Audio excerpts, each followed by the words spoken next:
Hey guys, tonight we're stepping into the quiet world of the Victorians, a world lit by gas lamps heavy with perfume and propriety, where silence was both a luxury and a burden. Imagine the faint ticking of dozens of clocks, the creak of furniture polished to a mirror, and the slow crackle of coal in the grate. It's late, past midnight, and somewhere in a tall, narrow house in London, someone's still awake, staring at the ceiling, listening to their own heartbeat and wondering if they'll ever sleep. You too are here, a visitor from another century, and I'll be honest, you probably wouldn't survive a week in this world. No coffee after dinner, no blue light from your phone, no podcasts, no one more episode on streaming. Just your thoughts, echoing inside velvet walls. So before you get comfortable, take a moment to like the video and subscribe, but only if you genuinely enjoy what I do here. Tell me in the comments where you're listening from and what time it is for you right now. Now dim the lights, maybe turn on a fan for that soft background hum, and let's ease into tonight's journey together. You stand at the edge of a quiet Victorian room. The wallpaper is patterned with pale green ferns, repeating endlessly like a lullaby in print. The air smells faintly of ink and starch. On the writing desk, there's a small stack of drawing paper, a jar of water and a thin brush that still glistens with paint. Somewhere a cat yawns near the fire. The house seems asleep, except for you. You don't know why your body refuses rest. You've done everything expected, dined modestly, read a sermon, even avoided strong tea. Yet the more you try to sleep, the louder your mind becomes, like a chorus of clocks ticking out of sync. The Victorians had a word for this kind of sleeplessness: nervous wakefulness. It sounded almost elegant, as if anxiety could wear silk gloves. You imagine a physician of that era, top hat, pince-nez, and an alarming fondness for prescribing laudanum. He would probably recommend a small dose for the nerves, but even he might admit sleeplessness wasn't just a matter of nerves. It was a symptom of the age itself. Industrial Britain never truly went dark. Gas lamps burned through the night. Trains howled past rows of brick houses. Letters arrived at odd hours. Rest, once a natural rhythm, became a kind of privilege. Those who could afford leisure often couldn't afford peace of mind, and those who toiled had no time to rest long enough to notice. In that half-lit century, people began searching for gentler cures. Some turned to religion, others to reading, and a few, the quiet few, to art. That's where our story truly begins. You lean over the desk, the paper smooth beneath your fingertips. The faint hum of the city outside fades into something softer. A candle flickers, the flame stretches like a small yawn, and then, almost without thinking, you dip the brush into a pot of green paint. The first stroke is shaky, your hand uncertain. But as the bristles slide over the paper, something curious happens. The sound, a delicate whisper of wetness, draws your focus. You paint another stroke and another, each one branching out like a living thing. The pattern looks oddly familiar, like the veins of a leaf you once held as a child. You don't know it yet, but you've joined a quiet revolution. Across Britain, hundreds of sleepless souls, especially women, are discovering the same strange comfort: painting ferns. It's not quite science, not quite art, and yet it's everything both claim to be. Outside, a coach rattles past. You imagine its passengers, faces pale with exhaustion, hats tipped low. Somewhere in Manchester, a mill owner's wife is painting too, hunched over her paper by candlelight. In Bath, a young governess carefully presses real fern leaves between pages of her journal. They've never met you, but somehow you're all connected. A secret fellowship of the restless. You pause to study your work. The fern's fronds curl elegantly, tiny leaflets like sleeping eyelids. There's symmetry in it, a natural rhythm. For the first time tonight, you feel something like stillness settle over you. It's easy to forget how alive the Victorian night was. Not loud, but layered. The hiss of gaslight, the creak of beams, the soft rush of breath from someone dreaming in the next room. And yet, amid all that, the human mind found ways to keep busy. If not by worry, then by creation. You remember that old superstition, how the fern's seeds could make one invisible. Folklore whispered that on Midsummer's Eve, if you caught a falling fern seed at midnight, you'd vanish from sight and walk unseen among dreams. Maybe that's what you're doing now, slipping unseen into another century, letting the brush guide you where your body can't go. The paint dries. The air cools. You tilt your head and realize the leaf you've painted seems to breathe with the candle's light. Your eyes grow heavy, not from fatigue but from release. Somewhere in the house, the last clock chimes. You wonder quietly if the Victorians ever painted just to stop time. You glance again at the fern, patient, green, symmetrical, and it feels less like a drawing and more like a conversation between you and nature, between wakefulness and rest, between what was once ordinary and what's about to become sacred. The brush slips from your fingers and lands softly beside the paper. For the first time in what feels like hours, you don't fight the stillness. You simply listen to it, the kind of silence that hums rather than hides. And in that silence, you sense the promise of the next night and the strange, beautiful rituals the Victorians will create to chase their sleep. You're still there in that room, your hand resting lightly on the desk as if afraid to disturb the air.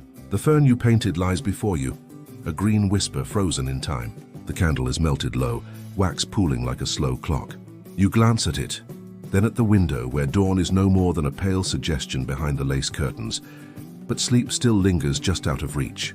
You can almost feel it pacing, curious but hesitant, like a cat deciding whether to settle on your lap. This is the age of restless minds. The Victorians were masters of control, of manners, of dress, of emotion. Yet behind those polished facades, something trembled, a quiet panic that hummed beneath their starch and lace. They were inventing a new world, railways, telegraphs, electric light. But the faster things moved, the harder it became to be still. You imagine stepping outside into that grey London morning. The streets smell of coal and wet cobblestone. Delivery boys shout. Horses snort clouds of white breath. You pull your shawl tighter, and your thoughts feel just as cluttered as the air. It's strange, isn't it? The more civilization promised ease, the more people forgot how to rest. The Industrial Revolution gave them clocks in every room, yet those clocks became enemies of sleep. Tick, tick, tick. Each second a reminder that even rest must be productive. Doctors began calling it nervous exhaustion. Clergymen blamed weak faith. Newspapers, of course, sold miracle tonics. But at the core it was something more human, the simple inability to stop thinking. You might chuckle here. It's oddly modern, isn't it? The Victorians didn't scroll on phones, but they did something similar. They scrolled through their own worries. What would the neighbors think? Would the servants gossip? Was the empire slipping? Had the roses in the conservatory wilted overnight? The mind can always find a way to stay awake, and so the sleepless multiplied. Gentlemen in study chairs, unable to close their ledgers. Housewives staring into the fire, measuring their worth in candle stubs. Even poets, poor sensitive creatures, wrote odes to insomnia, convinced it was proof of genius. You walk through a memory of one such household, a long hallway lined with portraits, every ancestor looking mildly disappointed. At the end of the corridor is a bedroom where the lady of the house lies wide awake. She counts her breaths. She listens to her husband snoring like it's a form of mockery. Finally, she rises, ties her dressing gown and pads softly to the drawing room. There, among the aspidistras and antimacassars, she finds her sketchbook. The paper waits like a blank thought. She dips her brush in water, in color, in quiet rebellion. Each stroke soothes the chatter in her mind. Outside, the city breathes. Inside, time slows. Victorian doctors didn't quite know what to make of this. They prescribed rest cures, cold baths, or even electric therapy. Yet patients kept painting and pressing ferns into albums, claiming it helped them sleep. Some physicians dismissed it as a ladylike hobby. Others noted that, curiously, those who painted seemed calmer, even happier. The mind, when occupied in soft attention, wrote one physician in 1862, may yet lull itself toward repose. You smile at that phrase, and soft attention. It's the same idea behind mindfulness, centuries before anyone coined the word. Maybe that's the trick of every era, reinventing calm with a new vocabulary. As you trace the lady's movements in your imagination, you feel your own breathing slow. The brush glides. The paint glows faintly in lamplight. The sound of the streetcar outside fades into something distant, like a heartbeat beneath water. Some historians still debate whether Victorian insomnia was truly widespread or merely fashionable. After all, what better way to appear refined than to suffer elegantly at night? Sleeplessness became a status symbol of sorts, proof of sensitivity, of intellect. I'm too thoughtful to sleep. one might sigh, dramatically fanning themselves at breakfast. But beneath the affectation lay something sincere. Progress had outpaced peace. The mind could not keep up with its own inventions. You turn back to your own Fern. The lines you painted earlier seem alive again, as if reacting to this story. You run a fingertip over the texture of dried paint. The feeling is almost like tracing the veins of a living leaf, rough but purposeful. You imagine hundreds of other paintings just like it, scattered across the British Isles, tiny green relics of sleepless nights. Some framed, some forgotten in trunks, each one a secret diary written in chlorophyll and quiet desperation. The Victorians didn't always understand what they were doing. They only knew that after an hour of painting, they felt less like a storm and more like a pond. Somewhere a clock strikes 3. The sound rolls through the house, steady, unbothered. You find yourself counting not to stay awake, but to measure how long you've stayed still. For now, that's enough. You stretch, stand, and glance once more at the window. The faint grey of morning has deepened. A milkman clinks bottles on the cobblestone. Life begins again, as it always does, regardless of how much anyone slept. You could lie down now, or keep painting. Either way, the rest you need has already begun quietly, beneath the rhythm of the brush and breath, because sometimes sleep doesn't come to you. You have to paint your way toward it. You lean back, feeling the weight of the night ease from your shoulders. The soft hush of dawn lingers at the window, yet the world still feels wrapped in velvet shadow. You can almost hear your thoughts rustling like paper, restless but quieter now. This is where anxiety begins to wear silk gloves. The Victorians, for all their elegance, lived in an age of nerves. Doctors called it neurasthenia, a lovely, complicated word for something we'd now just call burnout. They believed it was the price of progress. Too many trains, too many telegrams, too much thinking in too little time. Imagine being told that your exhaustion was a fashionable illness. In polite society, to be delicately nervous was almost a compliment, proof that your mind was refined enough to suffer. You might smile at the absurdity, but you've met modern versions of that too, haven't you? People bragging about how little they sleep, as if rest were a weakness. You picture a Victorian gentleman, coat buttoned up to his chin, pacing in his study at 2 in the morning. Papers everywhere, the faint smell of tobacco and ink. He tells himself he's just reviewing accounts, but really, he's trapped in the same loop of thoughts you've known on sleepless nights. What if, what if, what if?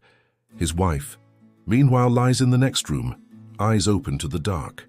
Maybe she's wondering if he still loves her. Maybe she's just replaying conversations from dinner, word by word. Insomnia doesn't discriminate. It's the great social equalizer. The Victorian remedy, routine. They wrote entire books about it. How to order your day, how to regulate your breathing, how to eat, pray, and even worry on schedule. Doctors preached that self-control was the key to health, but the more they tried to regulate sleep, the further it slipped away. And so strange little habits began to form. Some people kept detailed sleep diaries, noting what they ate, how long they prayed, whether the air felt too damp for rest.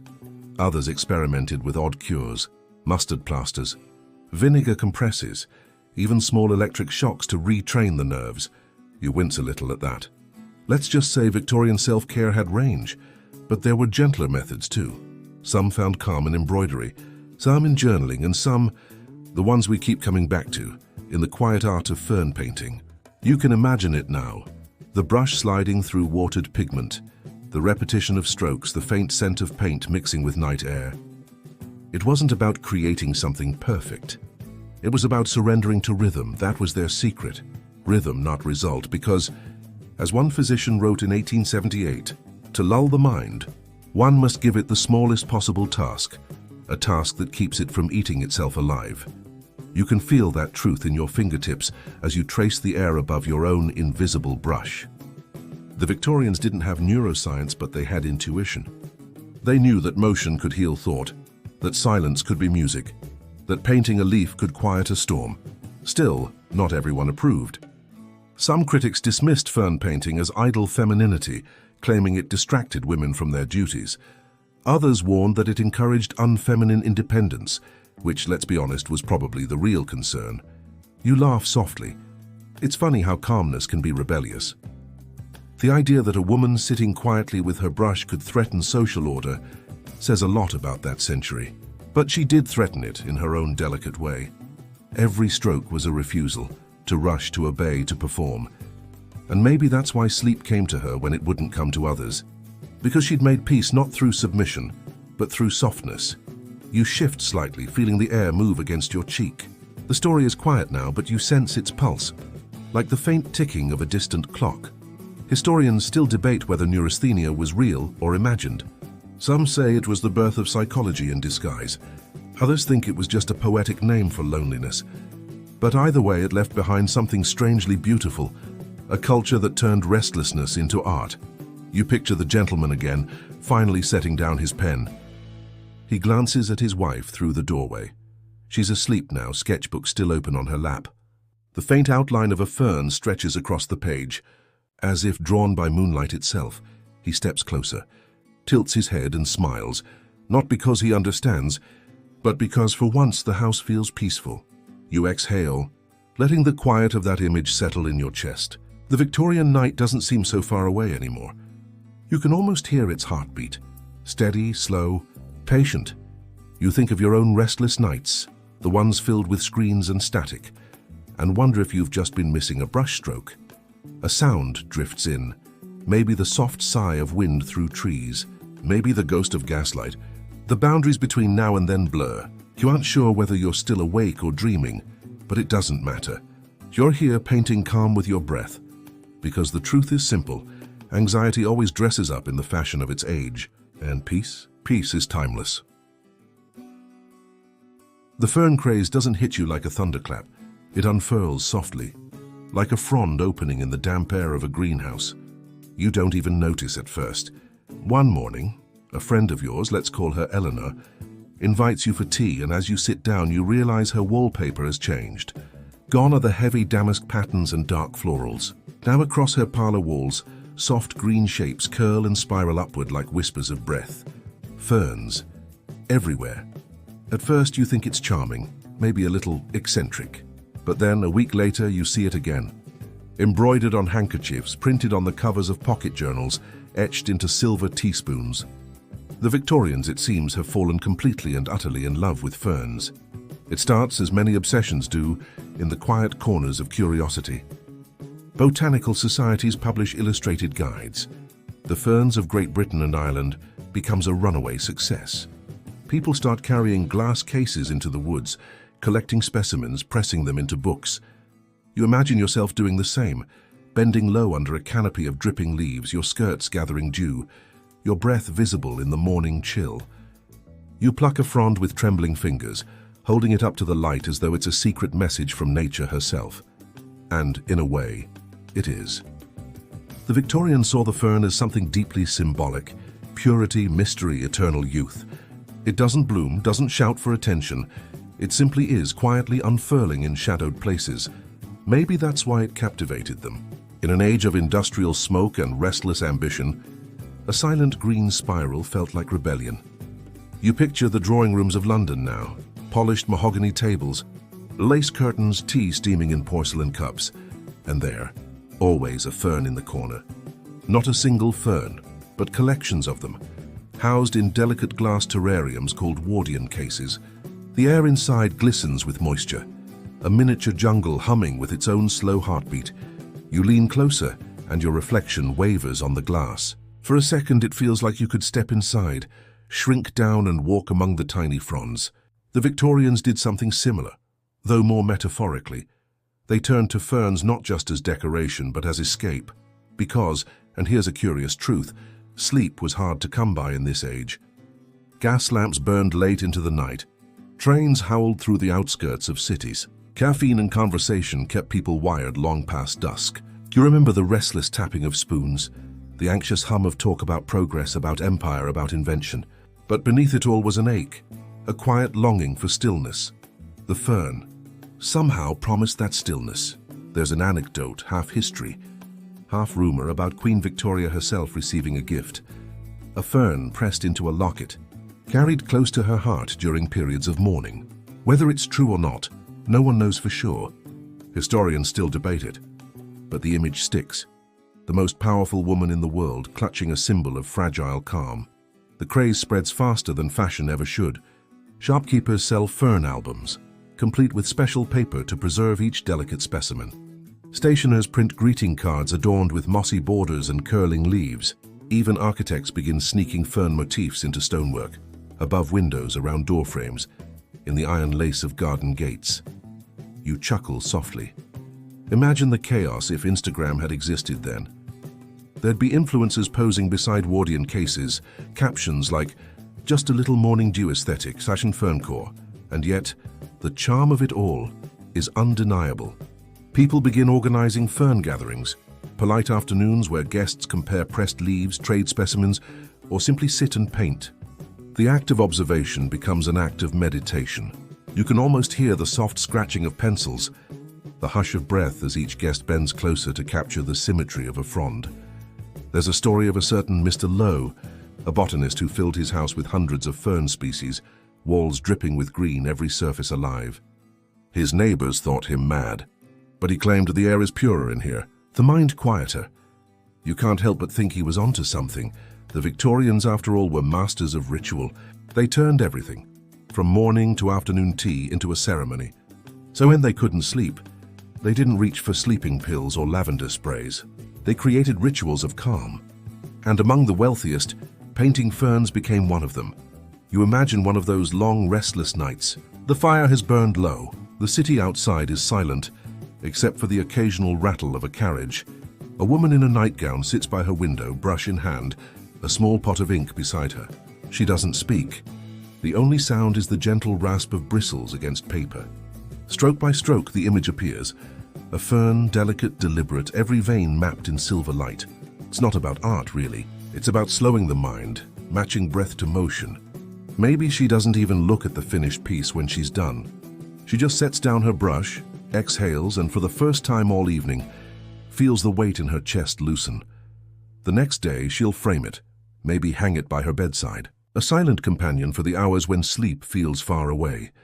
But not everyone understands. Newspapers begin mocking the pteridomania, a term coined by one humorist who described it as a feverish affection for green lace. You smile, there's always someone ready to roll their eyes at other people's peace. Still, the movement doesn't fade. It deepens, because, and perhaps this is the real heart of it, the fern craze isn't just about plants, it's about permission. Permission to pause, to look closely, to be small in a world obsessed with greatness. You trace that thought with your own fingers now, across an imaginary leaf in your mind. The Victorians painted ferns to fall asleep. Yes, but maybe they also painted them to remember how to breathe. Some nights, as you drift in their world, you can almost hear it, the rustle of a fern leaf brushing against glass, the soft click of a paintbrush being set down. It's the sound of an age trying to soothe itself, and if you listen long enough, you might realize something funny. Centuries later, we're still doing the same thing. We call it mindfulness now, or journaling, or screen detox, but really, it's all the same instinct, the human desire to draw calm from chaos, to find the green quiet in a noisy room. The fern's gentle spiral became the Victorians' lullaby, and tonight, as the lamplight flickers, you find yourself lulled by it too. You pick up the brush as if it's a secret. The room is quiet except for the faint hiss of the oil lamp beside you.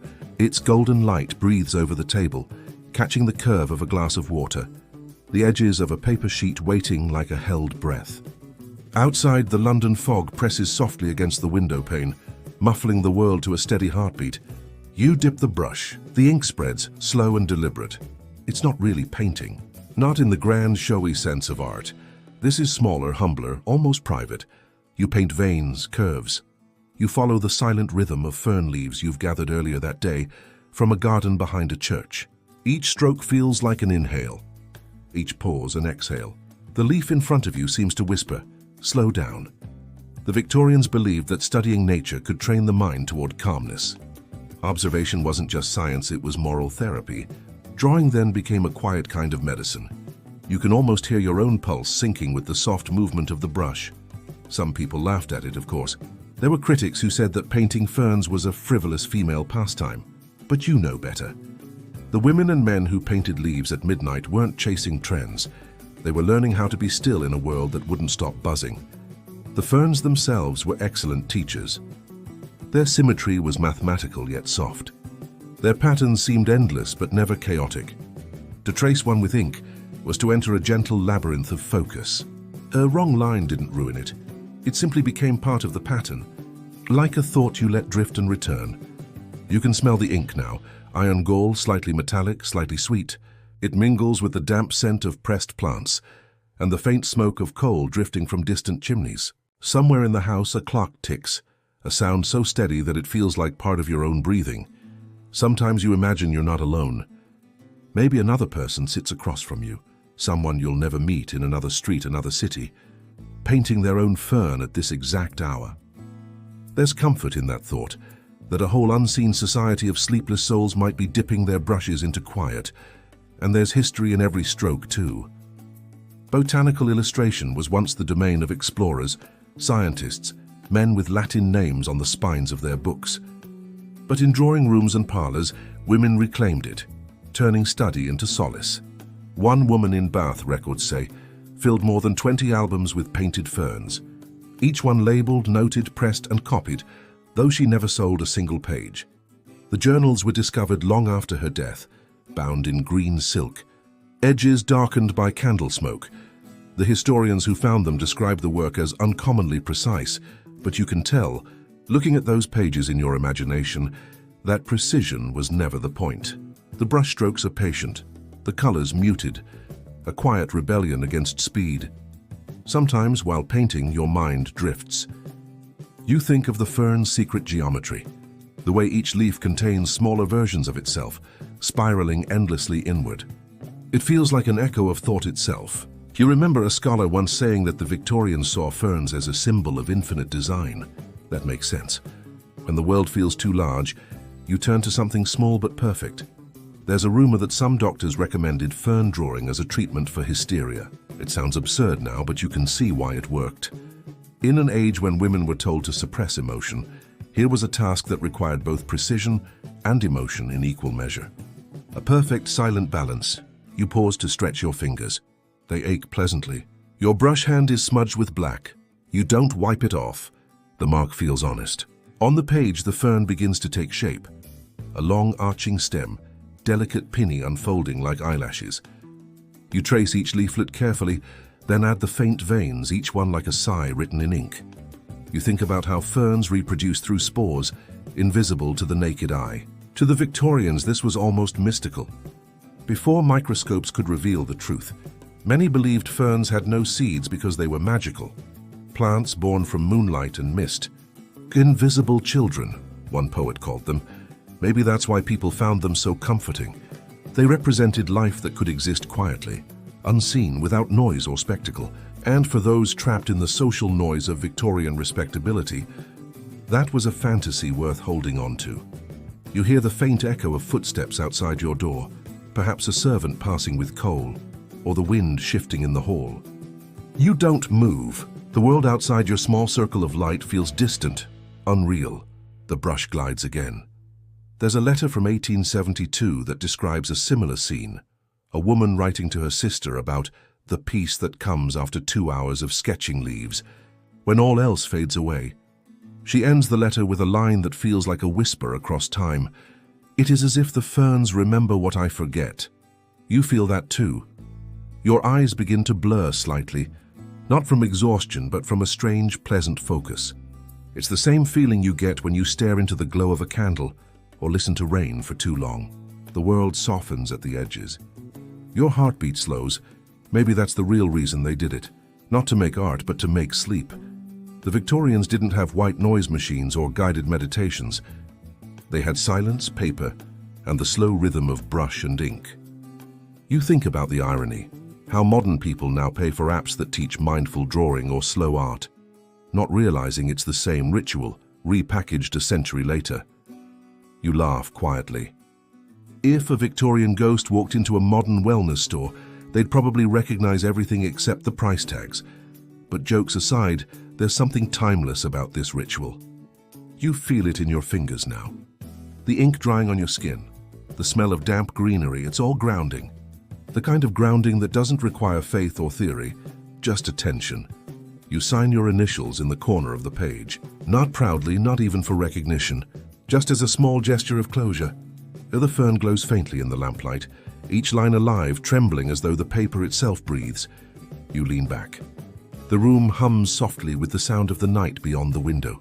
Somewhere a train passes, distant and low like a sigh. You wonder if the woman in Bath heard it too all those years ago. Outside, the fog thickens. Inside, your pulse slows. The painting is done, but you don't want to leave the moment yet. You sit there, brush still in hand, the smell of ink and coal and damp leaves filling your lungs. And as you stare at the fern, its shape starts to blur, not from tiredness, but from something gentler. You feel your thoughts folding inward, spiraling like the plant itself. One more breath, one more look. The night deepens. You don't fight it. Somewhere between the last stroke of ink and the first drift of sleep, the fern begins to move, not on the paper, but in your mind, curling around your thoughts like a lullaby in green. You step softly into a parlor glowing with lamplight and the quiet rustle of skirts. The air smells faintly of lavender polish and the paper of pressed ferns. On every table there's a watercolor set waiting. Pale greens, dusty golds, tiny brushes trimmed to a point like whispers. The green parlors, as people called them, were sanctuaries built by women who had little else that truly belonged to them. You linger at the threshold, feeling the hush that comes when voices soften out of habit. A maid sets down tea without a sound, eyes lowered. The lady of the house, perhaps she's Eleanor or Margaret or Clara, sits by the window painting the same fern she picked that morning. The leaves, already half dry, curl like the lines of a secret smile. You notice her hands. They move in deliberate silence, elegant but firm, as if each stroke were a sentence she isn't allowed to speak aloud. It's funny. You think, how rebellion in this room comes with ribbons and watercolor paper. You half expect a revolutionary manifesto, but instead there's a quiet murmur about pigments that bloom too fast and ferns that lose their green in the wrong light. Yet beneath those polite words hides something sharper, the thrill of control, the audacity of leisure that's entirely her own. Women of the Victorian age were supposed to embody stillness, decorative, refined, untroubled. But stillness doesn't mean silence, and in these parlors silence was their weapon. You can almost hear the unspoken conversation between them, the way they trade glances like coded letters. Painting ferns became a shared language, one that spoke of freedom in the gentlest form possible. Attention. When they painted, they observed life not as wives or daughters or ornaments, but as explorers. Every vein of the fern became a map of their patience, every shade of green a small declaration of self. A fern frond might seem trivial, but to them it was a frontier of autonomy. They couldn't vote, they couldn't own property without a husband's name, but they could choose the color of their greens.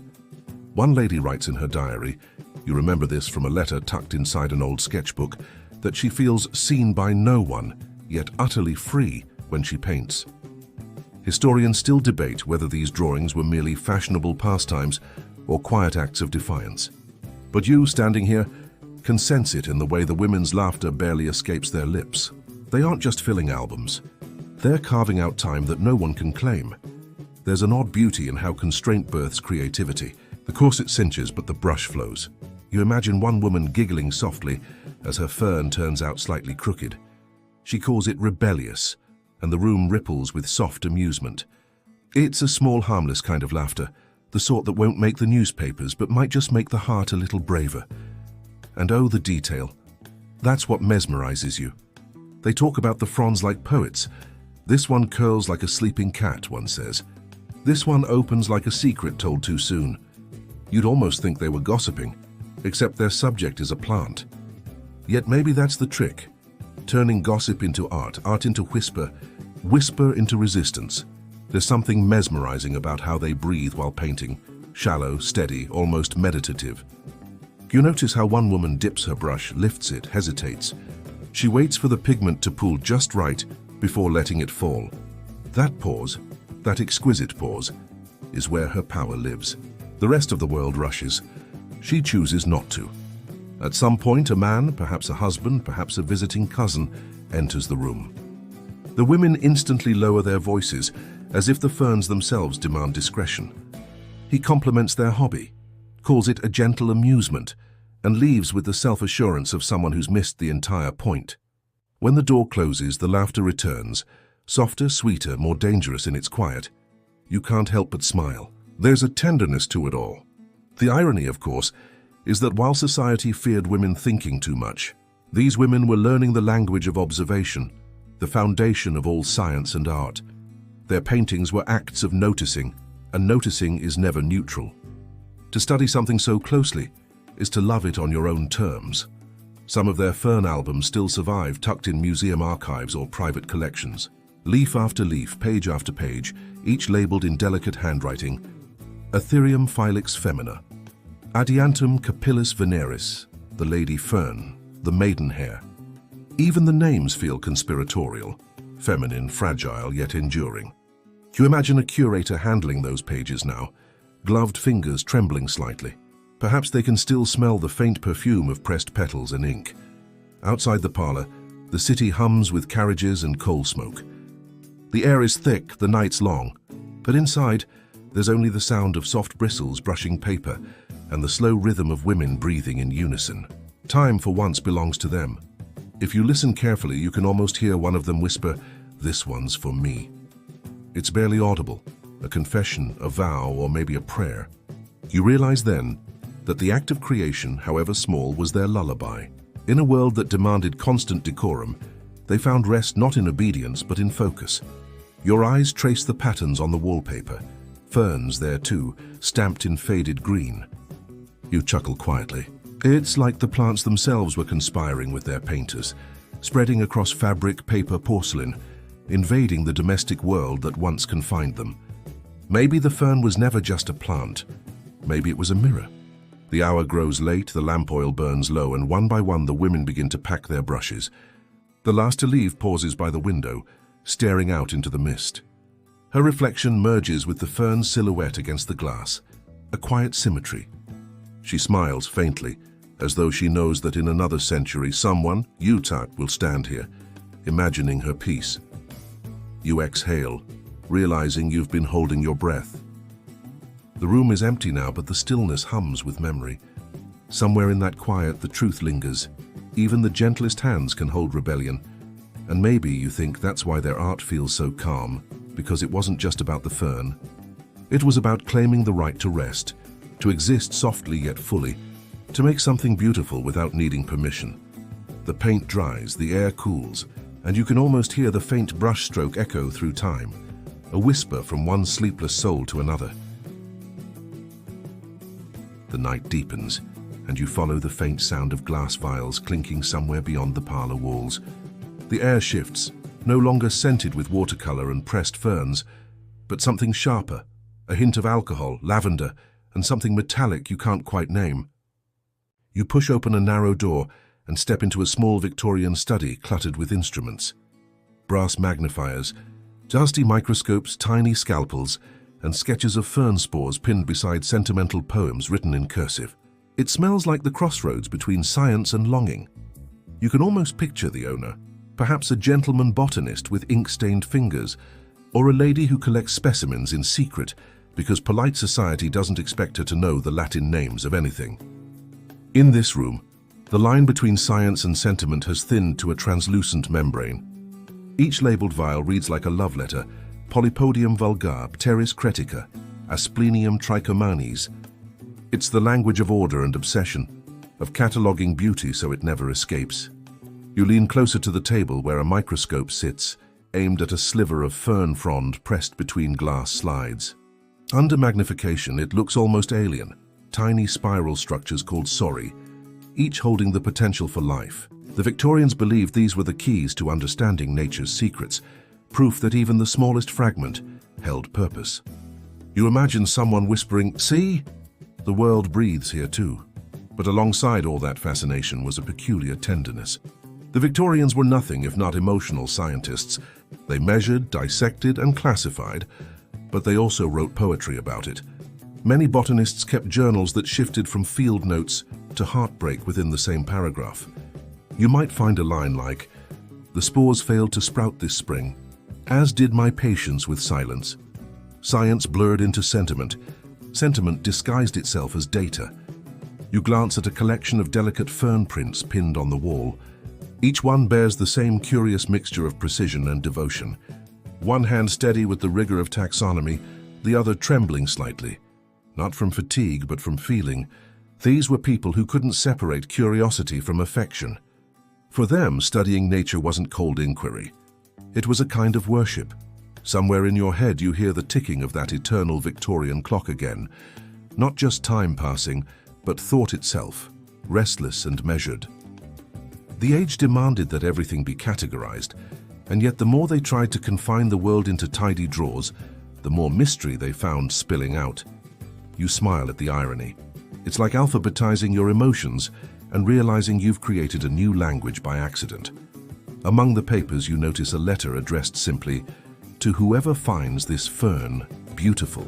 Inside, written in fine, slanted handwriting, it says, "If you look too long, the leaf begins to look back." A strange sentiment for a scientist, or maybe not strange at all. The Victorians often believed plants possessed souls, or at least moods. Some even whispered that ferns responded to affection, growing more vividly for those who treated them kindly. The boundary between experiment and enchantment was porous, and that's what made it so human. You move toward a cabinet marked specimens, tempered light only. Inside are jars filled with alcohol and the ghosts of green things. You catch your own reflection in the glass, distorted, as though you too are floating there. Suspended between curiosity and melancholy, there's a faint laughter in your mind, maybe from one of those women from the green parlors, or maybe from some long-gone scientist who never stopped believing that every leaf could whisper back. You chuckle under your breath. You've officially entered the part of the evening where rational thought starts to wobble. Still, it's comforting to know that even the most rational minds of that era allowed themselves softness. They could spend the morning arguing about taxonomy and the afternoon pressing flowers for someone they missed. And when evening came, they would write about botanical melancholy, as if loneliness were just another natural phenomenon to be catalogued. You trace your finger across a dusty label. The Victorian Fern Society, 1878. There's a note beneath it, "For study and serenity." Imagine that, an entire society dedicated to calm. Meetings were held in candlelit halls where people brought their favorite fronds and debated the proper way to care for them. It sounds almost absurd, like a 19th century self-help club with better handwriting. But for them, this was sacred. The strangest part? They believed that by studying nature carefully enough, one could refine the soul. Science wasn't cold, it was moral. The microscope became a tool for humility. It showed them how much existed beyond human scale. Looking closely was an act of reverence. You pause for a moment, realizing how modern that sounds. We still chase the same feeling, scrolling, zooming in, trying to grasp meaning in details that slip away. The Victorians just did it with moss and magnifiers instead of touchscreens and blue light. The clock on the mantel chimes faintly, marking another hour gone. You watch dust motes drift through the beam of lamplight, tiny galaxies in slow motion. It's easy to see why they found comfort in classification. To name something is to anchor it against the tide of chaos. But as they soon learned, naming doesn't always mean knowing. Historians still debate whether Victorian fern mania was a scientific movement or a collective yearning disguised as one. Maybe it was both. Maybe it still is. You catch yourself thinking of your own rituals, the little ways you try to make sense of sleepless nights. A notebook, a plant on your desk, the quiet sound of a fan. On a side shelf sits a small tin labeled spores untested. You pick it up, feel the weight, barely anything. Yet the potential inside is enormous, a world folded into dust. You smile at the thought. That's how they saw everything. Infinite life hiding in stillness. You step back from the desk and glance once more around the room. There's no strict boundary here, not between science and sentiment, reason and rest. Just the human need to understand and the gentler need to feel while doing so. Outside, rain starts tapping against the window panes. You watch the droplets run down, blurring the shapes of the garden beyond. It's almost hypnotic. The ferns out there sway faintly in the dark, glistening under lamplight, like the world breathing in slow motion. You realize you've been holding your breath again. You exhale softly, and the sound merges with the rain. Maybe that's what the Victorians were really studying, not the plants themselves, but the quiet places where attention turns into love. You turn down the lamp, leaving only the glow of one small flame. The study seems to sigh in relief, as if it's tired from so much thinking. And as you stand there in the half-light, surrounded by glass jars, ink stains, and forgotten dreams, it feels clear that understanding the world has never been about conquering it. It's always been about caring enough to look closer. You smile again, faintly this time, and whisper into the still air. Maybe that's the closest thing to peace. The smell hits you first, something sharp, sweet, and faintly metallic. You're standing in front of a mahogany vanity, where tiny glass bottles gleam like captured lightning. Each one claims to cure sleeplessness, though most only succeeded in giving dreams a stranger flavor.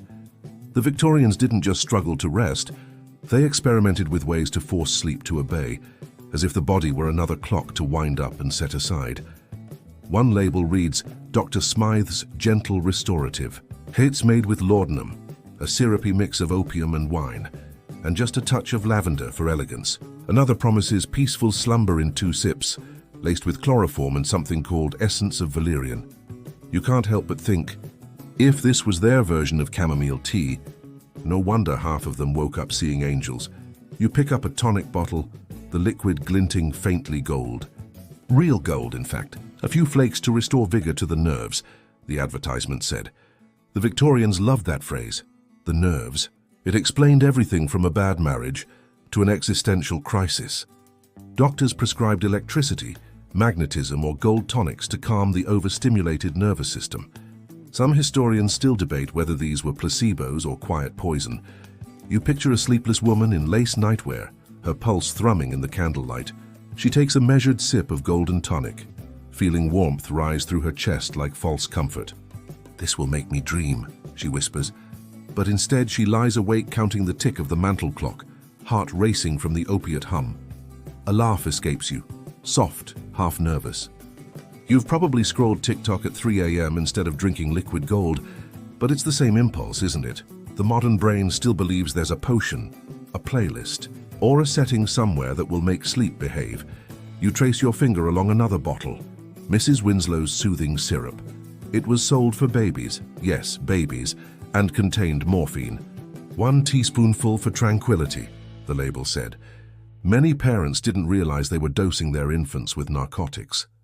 By the time reformers exposed the dangers, the syrup had already become a household name. Victorian marketing was a lullaby sung by pharmacists. There's a dusty tin nearby with an embossed fern curling across it.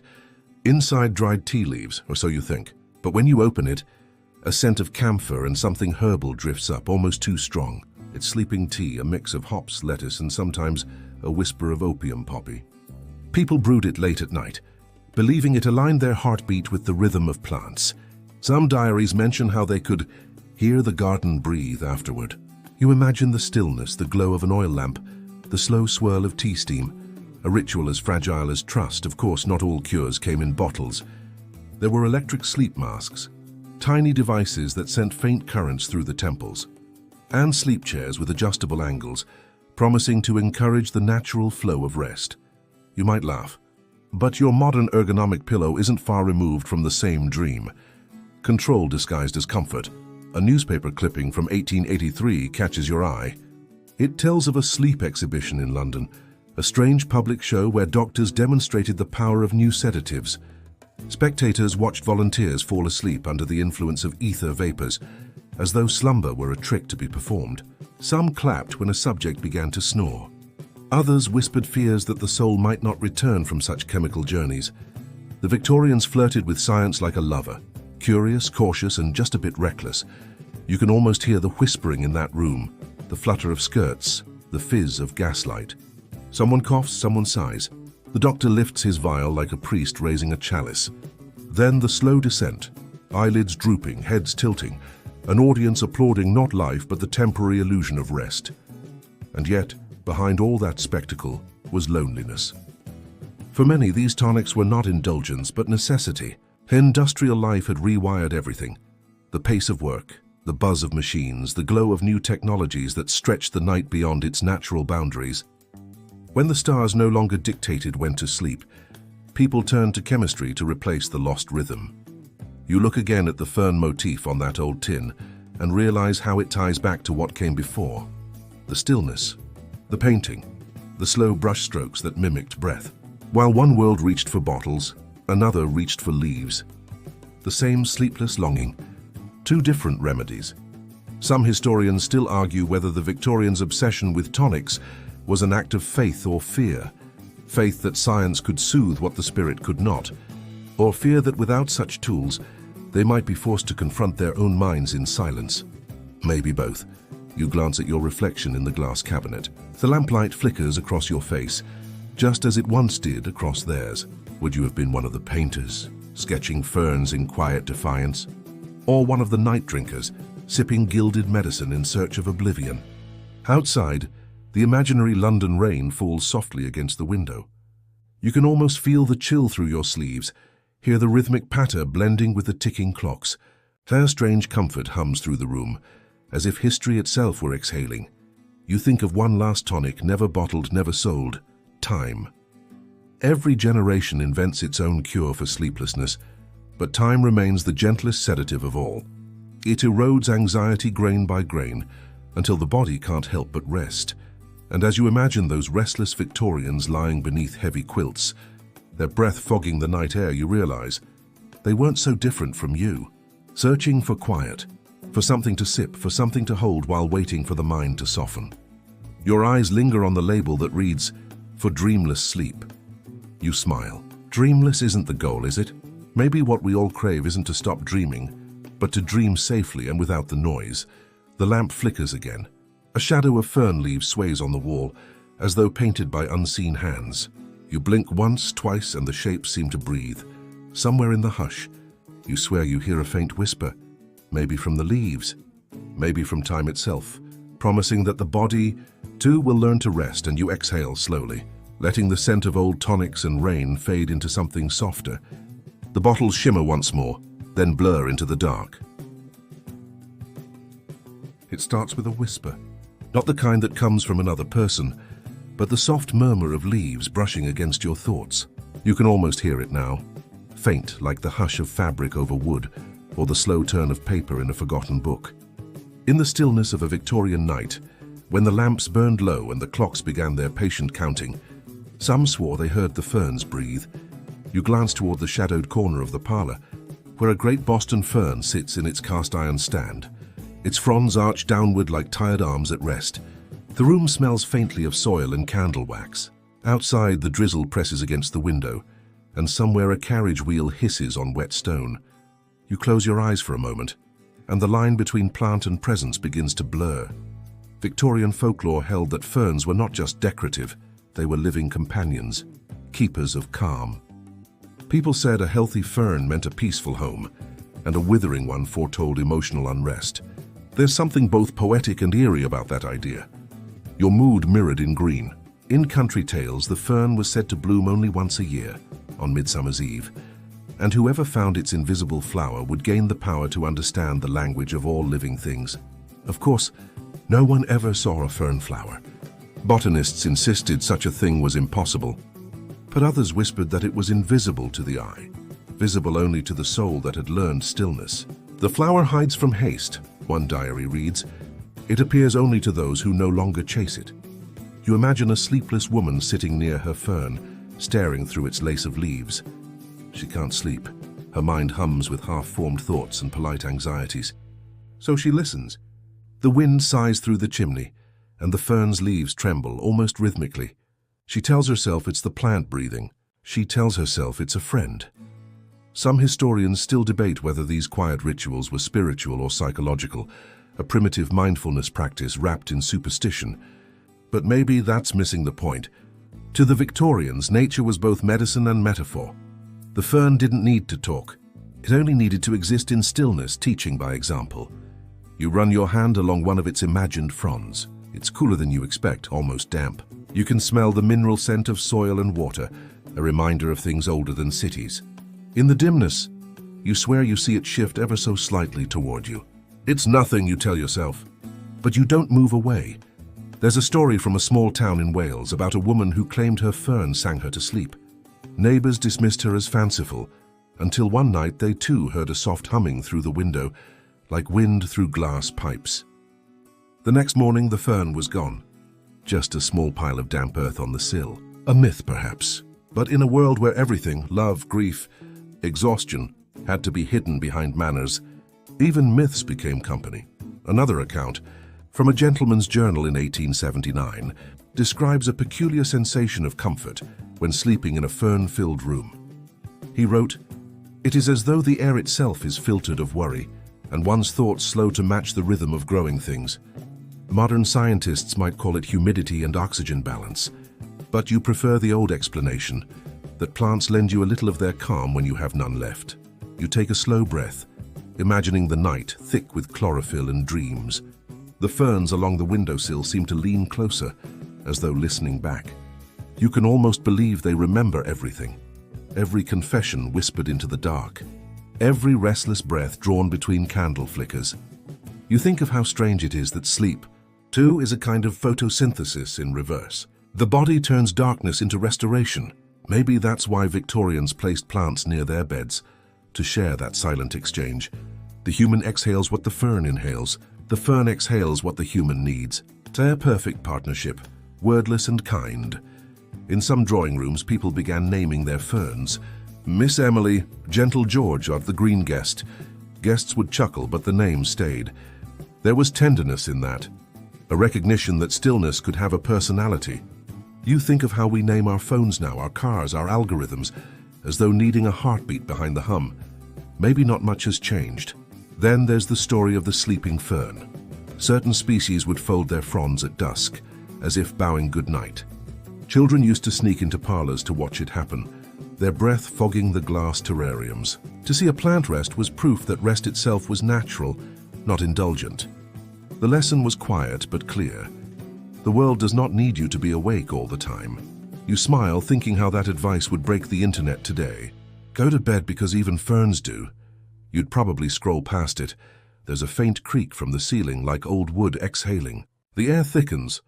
Or maybe it's just your imagination leaning into the moment. The fern's shadow on the wall trembles again, and for an instant you think it forms words. Not letters exactly, just rhythm, cadence. Like the pulse of the earth, you let your thoughts drift. Maybe the Victorians weren't so foolish to believe in whispering leaves. Maybe they were the last generation to hear the natural world clearly before the engines began drowning it out. Before our sleeplessness became digital instead of spiritual. Outside, the rain softens to mist.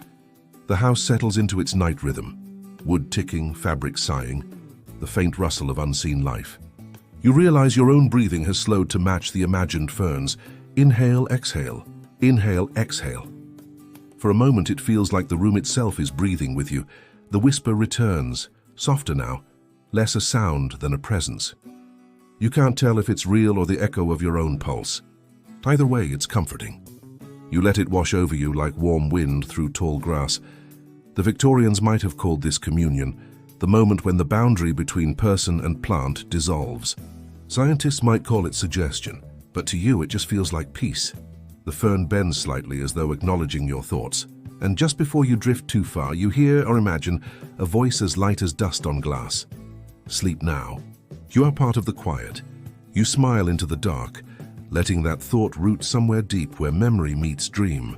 The room breathes. The fern breathes. And finally, you do too. The night deepens and you feel yourself leaning into the rhythm of the house. The gentle creak of floorboards, the distant tick of the grandfather clock, the subtle draft whispering through the curtains. In the corners of the parlor, the ferns sway almost imperceptibly, like quiet sentinels keeping watch over a world paused in the soft glow of gaslight. You move closer, your footsteps muted against the rug, and the smell of damp earth and waxed wood drifts up to meet you. There is a kind of reverence here, a hushed acknowledgement of the unseen forces that the Victorians believed could influence sleep itself. In the 19th century, remedies for sleeplessness were as varied as they were peculiar. People took laudanum, a mild opiate tincture, to coax themselves into slumber, or sipped on golden tonics which literally contained flakes of gold leaf dissolved in liquid. You might imagine them in their high-necked nightgowns or velvet dressing gowns, each with a small glass pressed to their lips, hoping for the elusive magic of a night without tossing and turning. And yet the more curious treatments often involved rituals as quiet as they were strange: incense-infused baths, counting prayers under candlelight, or letting ferns stand vigil at bedside, their delicate fronds absorbing the worries of the day. You notice, as you bend toward the greenery, the subtle undulations of the leaves. To the untrained eye, they are simply plants, but in Victorian belief, each frond could act like a little antenna, absorbing and transforming anxiety. Some wrote extensively about the sleeping fern, a species that would fold its leaves in the evening and rise again in the morning, as though breathing along with its human companions. You can't help but draw a line between that belief and the way we now rely on white noise machines, weighted blankets or sleep apps to create a similar sense of calm. Yet there was something tangible in their practice, an almost tactile intimacy between human and plant. Across the country, accounts persist of ferns being more than ornamental. In a small English town, a woman claimed her fern would hum softly as she drifted towards sleep, a sound described as somewhere between wind in a pipe organ and the faintest sigh of contentment. Neighbors dismissed it as imagination, but letters to friends spoke of a calm that no ordinary lullaby could achieve. The historians are still unsure whether these were real auditory phenomena or the manifestation of focused attention. Yet the rituals remained widespread, illustrating how intertwined nature and human imagination had become. You can almost hear the soft vibration in the air, as if the fern communicates not with words, but with a rhythm your heart recognizes. You tiptoe to a corner where a few smaller ferns are grouped, their spindly stems catching the candlelight. The Victorians believed that even their placement mattered, near the window to absorb moonlight, by the bed to guard against nightmares, and in parlors to foster general serenity. You find it charming, almost humorous to think of people organizing plants with such meticulous care. And yet you also sense a profound wisdom. There's a lesson in the attention, a mindfulness embedded in habit. You slow down, notice the fronds, observe the gentle curve of each leaf, and in doing so, your own restlessness begins to soften. Some journals reveal even stranger tonics, mixtures of herbs, flowers, and other ingredients that modern scholars are still debating for their effectiveness. There's a recipe for an infusion containing hops, valerian, and crushed fern spores, recommended to those whose minds wander too freely at night. You imagine a Victorian woman sipping the bitter liquid by candlelight, her curls falling forward, her eyes half closed, feeling the tension of the day ease just enough to allow sleep to creep in. The thought is both quaint and oddly comforting, reminding you that sleep has always been both a science and an art. You pause to touch the fronds again, noting the contrast between the smooth upper surface and the rough underside, a detail no modern sleep app can replicate. There is a rhythm here, a tactile presence that invites contemplation. You reflect on how rituals in the 19th century required patience, lighting a lamp, adjusting the curtains, arranging the ferns just so, and then, only then, allowing the body to surrender to slumber. Modern convenience has stripped much of that slow reverence away. Perhaps that is why so many of us still chase sleep, unable to feel it settle naturally. The more you observe, the more you begin to appreciate the subtle interplay between superstition, science, and sentiment. Victorian society, with its obsession with propriety and appearance, still found intimate ways to care for the interior life, and sleep was no exception. You imagine a family gathered quietly in the parlor, a mother adjusting the fern stand, children leaning against cushions, the father reading aloud from a journal that describes, in exquisite detail, the soothing qualities of lavender and fern. There's a harmony in this, a gentle choreography of quiet care, and you sense how profoundly it might have shaped their nights. Among the more peculiar beliefs, some claimed that the spirit of a fern could absorb bad dreams or even emotional sorrow. You think of it almost like a Victorian version of a nightlight or a bedtime companion, only one that existed in 3 dimensions, silently growing, silently comforting. Some of these claims still puzzle historians today, particularly the accounts describing ferns that seem to move or respond to human emotion. Scholars continue to debate whether these were metaphorical expressions, early experiments in psychosomatic therapy, or observations of the plant's natural circadian movements. You let the ambiguity settle over you, finding comfort in the mystery itself. You notice a small fern by the hearth, its fronds curling toward the fire's warmth. There is a rhythm in its movement, slow, deliberate, patient, that mirrors the pace of your own exhalations. The idea that plants might teach humans to slow down is not entirely new, but it feels particularly poignant here. You chuckle softly to yourself, imagining the Victorians nodding solemnly at their ferns as if they were instructors in the art of rest. You remember the laudanum, the gold-infused tonics, and the delicate folding of leaves, all attempts in one way or another to invite sleep gently rather than demand it. Some accounts describe people whispering to their ferns as a form of calm communication, almost like meditation. You lean close and imagine murmuring your own confessions, your worries, your tiny day-to-day anxieties into the fronds. It seems absurd, yes, but also strangely reassuring. There is a tactile intimacy in the act, a momentary bridge between your consciousness and a living, breathing organism. Perhaps this is what the Victorians sought, a quiet ritual that allowed the mind to let go, to slow, to recognize the softness in the world. The more you dwell on it, the more you appreciate the multi-sensory experience they curated. Candlelight flickering on green leaves, the scent of moist soil and herbs, the soft brush of fronds against fingertips, the whisper of wind outside, all contributing to a subtle, layered environment of rest. Sleep becomes not an isolated act, but an immersive, almost theatrical ritual. And in your mind, the fern becomes both actor and audience, silently performing its role in the nightly drama of calm. You consider how rituals, no matter how small, shape our inner lives.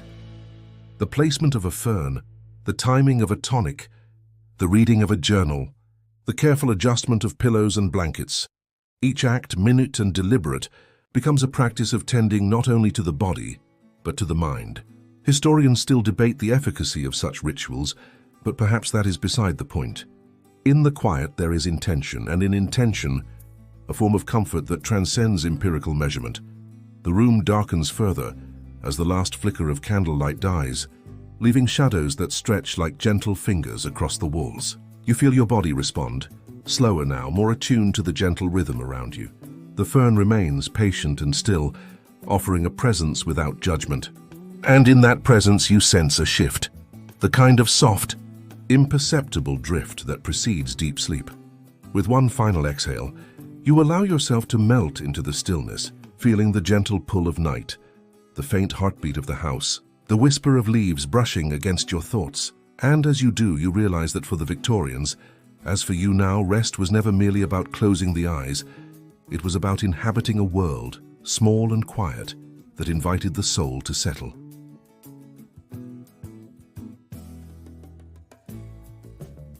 You step softly through the parlor, the low glow of evening light spilling over the green fronds and polished wood, and you notice how the room seems to breathe with a quiet rhythm all its own.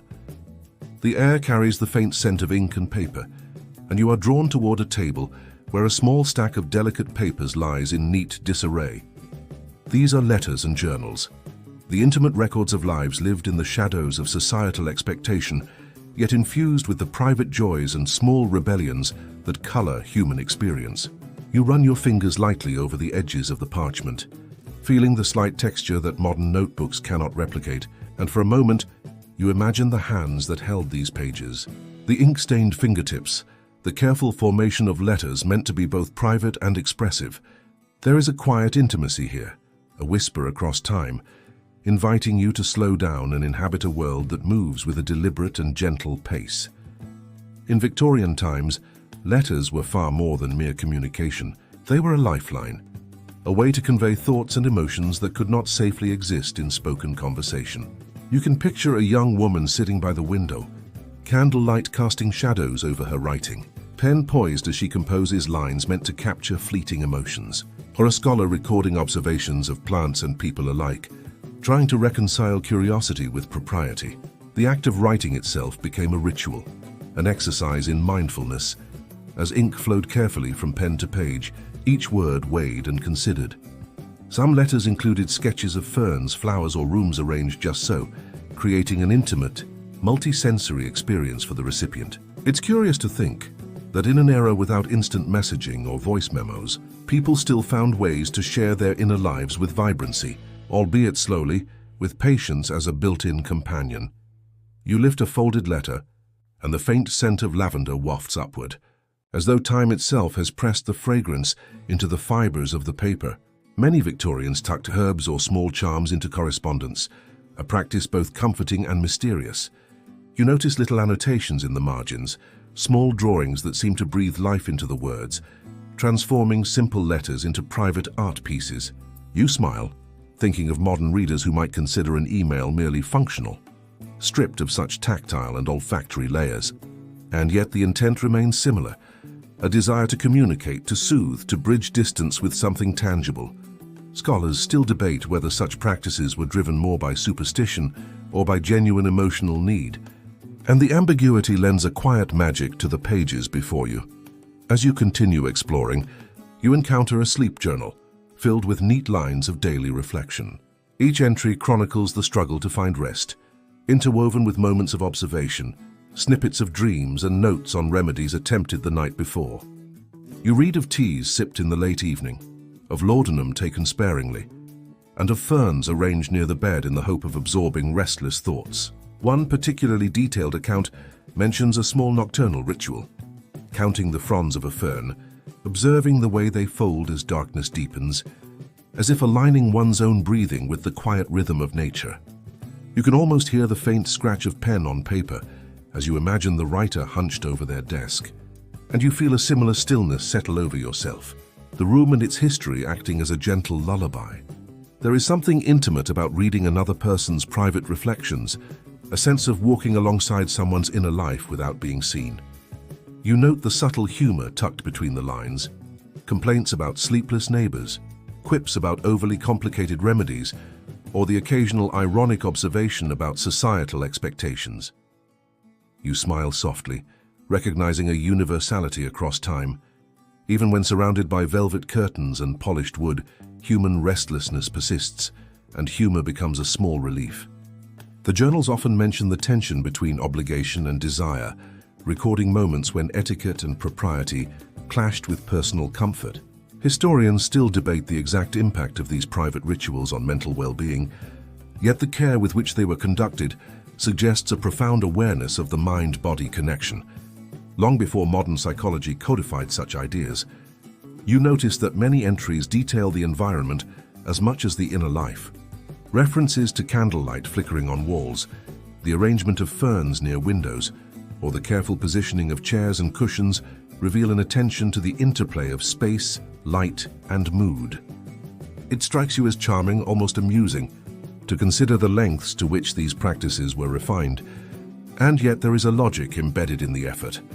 Small adjustments in surroundings often influence sleep more than any single tonic or herb could. You can almost feel the glow of the candlelight on your skin, and you sense how the layering of sensory experiences, sight, scent, touch, created a subtle rhythm that soothed the mind, coaxing it gently toward repose. Some letters hint at even stranger beliefs.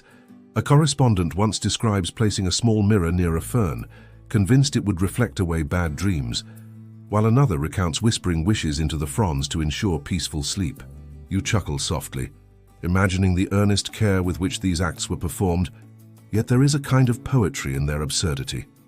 The historians remain uncertain whether such rituals were mere superstition, or if they carried genuine psychological benefit, yet the dedication to personal care is undeniable. The act of arranging, whispering, and observing seems to offer a meditative quality, an early form of what we now call mindful practice. You linger on an entry describing dreams of gardens, real and imagined, with ferns forming labyrinthine paths, where one could wander safely until the morning. It's a whimsical image, but also deeply human, a desire to structure one's unconscious in the same way one might arrange a parlor, carefully and intentionally. You feel the echoes of these nocturnal wanderings in your own mind as you settle into the rhythm of observation, noticing the texture of paper, the muted rustle of pages, and the weight of accumulated thoughts. There is an almost cinematic quality to the descriptions, as though the journals themselves are staging quiet scenes, inviting the reader to step into a private world of reflective serenity. In some ways, letters and journals became a form of quiet rebellion. They allowed people, especially women constrained by social expectation, to document thoughts, express anxieties, and explore emotions safely within the confines of ink and paper. Sketches of ferns, little doodles, or coded phrases acted as both artistic expression and emotional outlet.